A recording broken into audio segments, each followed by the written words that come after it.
interesting idea that came up, I don't know if it's feasible, was can there be a moratorium on nonprofit purchases of downtown properties, like high revenue locations? And I know that, you know, Northwestern's located right there, and there's only so many places they can expand, but you know, like that 1800 Sherman building, when they bought that, that was like $1 million of taxes off the tax rolls.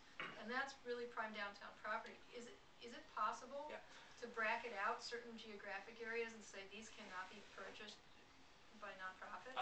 Here's what I know is possible, because it happened 2 nights ago, is, and this happened with the 708 church proposal they put through. They put an addendum on that said that this property could not be, well, it could be, if it was purchased by a nonprofit, or and in particular, obviously Alderman Ramey said Northwestern, if this was purchased, that they would have to make payment that was equated to the property tax payment that was necessary. So that, at least that seemed to stand the legal test that was being asked there. So that appears possible.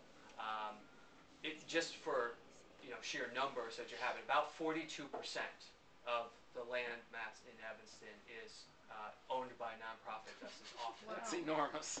Wow. 42%. So, and there are some organizations, the Presbyterian Home, Rotary, that do make payments in lieu of taxes, and then there's obviously others who do not. And the current conversation is, you know, how do we engage in that? I guess I would call it negotiation, you know, between the city and the nonprofits. And I believe it is a very careful path that you must walk down.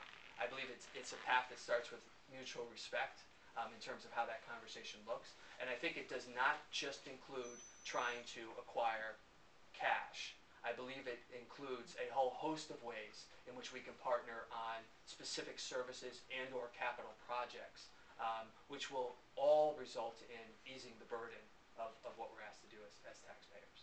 But those conversations are definitively happening and are necessary from the new council.